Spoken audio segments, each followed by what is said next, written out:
సూర్య ఒక్క నిమిషం నువ్వు ఇగో నువ్వు కరెక్ట్ వాళ్ళకి ఒక గ్రూప్ ఉంది ఏదో బ్రేకింగ్ చేశాను మొత్తానికి వేస్తారు మన గ్రూప్లో మెంబర్స్ ఉంటుంది సార్ మన అండర్స్టాండింగ్ అవుతుంది తప్ప మన అండర్స్టాండింగ్ అయితే అవుతుంది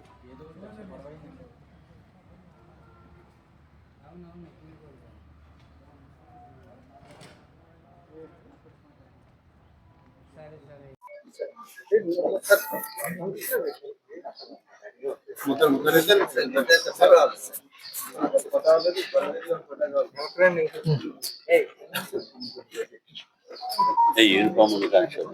తర్వాత ఇచ్చేసేయండి, తీసుకోండి, నడిపించుకొని తీసుకోండి,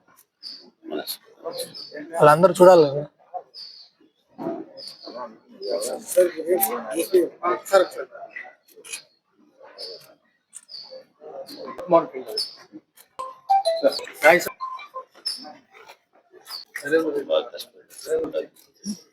కూర్చోబెచ్చు గారు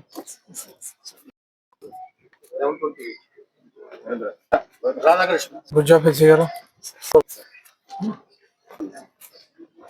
మన ఏలూరు జిల్లా 3 టౌన్ పోలీసులు, మన ఏలూరు డిఎస్పీ గారు వాళ్ళ టీం అంతా కూడా బైక్ దొంగతనాలు ఎక్కువగా అవుతున్న ప్లేసెస్ గుర్తించి అక్కడ సీసీటీవీ కెమెరాల ఏర్పాటు ద్వారా అక్కడ ఒక నిఘా పెట్టడం ద్వారా ఒక ఇంపార్టెంట్ బైక్ గ్యాంగ్ ని పట్టుకున్నారు. వీళ్ళు ఫస్ట్ టైం అఫెండర్స్, వీళ్ళు ఇంతకు ముందు ఏం కేసులు లేవు వీళ్ళ మీద.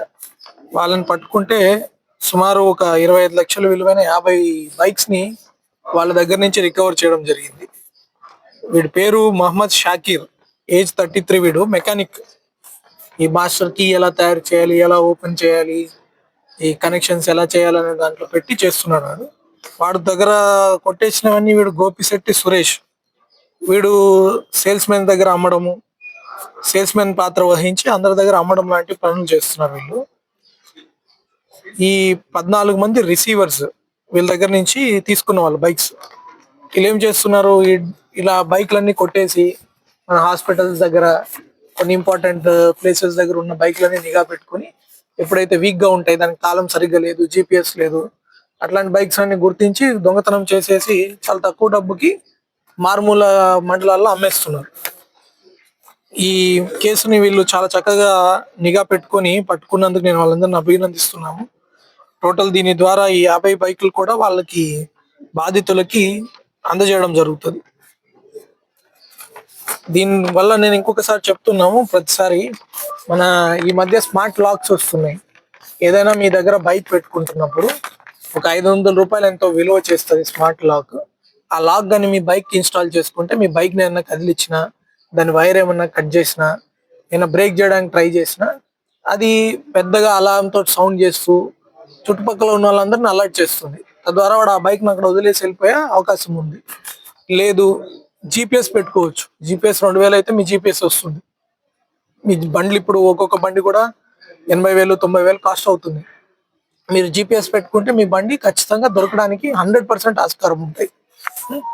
కాబట్టి ఈ 2 కూడా పెట్టుకోమని కోరుకుంటున్నాం. నెక్స్ట్ ఇంకొక ఇంపార్టెంట్, చింతల్పూడిలో 2023లో జరిగిన కేసు ఇది. సెక్షువల్ జెలసీ తోటి ఒక అఫైర్ పెట్టుకున్నాడు ఒక ఆమెతోటి. ఆ అమ్మాయి వీటితో పాటు ఇంకొకరితో కూడా ఎవరితో ఉంటున్నారన్న ఒక అనుమానంతో అమ్మాయిని మారుమూల ప్రాంతానికి తీసుకెళ్లి చంపేసి పడేస్తాడు. 7 రోజుల తర్వాత మిస్సింగ్ కేసును పట్టుకొని పోలీసులు ఆల్మోస్ట్ డికంపోజ్ అయిపోయిన బాడీని ట్రేస్ చేసుకొని, ఆ అమ్మాయి ఐడెంటిటీ ఎస్టాబ్లిష్ చేసుకొని, ఆ కేసు అంతా బిల్డ్ చేసుకొని, ఎవిడెన్స్ రికార్డ్ చేసుకొని, ఇప్పుడు ప్రస్తుతం మనం ఉన్న ఎస్బిసిఐ గారు దానికి ఐఓ, ఆయన పరిధిలో ఈరోజు మన సెకండరీ డీజే కోర్టులో ఇందిరా ప్రియదర్శిని గారు తీర్పిచ్చి లైఫ్ కన్విక్షన్ అతనికి వచ్చేటట్లు చేయగలిగారు. సో ఇట్లాంటి చాలా కేసెస్ లో మన కోర్ట్ మానిటరింగ్ సిస్టమ్ ద్వారా అయితేనేమి, అప్లికేషన్స్ ద్వారానైతేనేమి చాలా మంది ముద్దాయిలకి కఠిన కారాగార శిక్షలు, యావజ్జీవ కారాగార శిక్షలు, ఆల్మోస్ట్ మనకి దీంతో నాకు తెలిసి 30 మందికి ఇప్పటి వరకు యావజ్జీవ కారాగార శిక్షలు పడ్డాయి మన దగ్గర. దీంతో పాటు వాడు ఆ సాక్ష్యాలు తారుమారు చేసినందుకు కూడా 5 ఏళ్ళు శిక్ష పడింది. సో ఇంకొకటి నేను చెప్పదలుచుకున్నది అంటే ప్రజలకి, మీ దగ్గర ఏదైనా క్రైమ్ సీన్ ఉన్నప్పుడు ఆ క్రైమ్ సీన్ లోకి హడాబడిగా వెళ్ళిపోయి మీరు అన్ని దాన్ని డిస్టర్బ్ చేశారనుకోండి, మీకు 5 ఏళ్ళు శిక్ష పడుతుంది. వీడియోలన్నీ తీసుకోవాలా, కానీ క్రైమ్ సీన్ లో మనం డిస్టర్బ్ చేయకూడదు. క్రైమ్ సీన్ కి దూరంగా ఉండి అక్కడ ఏం జరుగుతుంది, పోలీసులు వచ్చేంత వరకు కూడా పోలీసు కంటే మనమే ముందు వెళ్ళిపోయామని చెప్పేసి క్రైమ్ సీన్ డిస్టర్బ్ చేయడం లాంటివి చేయకుండా వెంటనే పోలీస్కి సమాచారం ఇస్తే వాళ్ళు వచ్చి కార్డన్ ఆఫ్ చేస్తారు.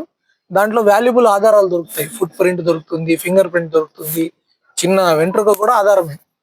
అలాంటి వాటితో నేరస్తులకి శిక్షలు పడతాయి. సో ప్రజలందరూ కూడా ఏదైనా అట్లాంటి మీ ఇంట్లో దొంగతనాలు జరిగినా, ఏదైనా ఇట్లాంటి దారుణమైన విషయమైన హత్య లాంటివి జరిగినా మీరు ఆవేశపడి వెళ్ళిపోయి క్రైమ్ సీన్ ని డిస్టర్బ్ చేయొద్దు. డిస్టర్బ్ చేస్తే మీకు 5 ఏళ్ళు శిక్ష పడుతుంది. Okay, thank you.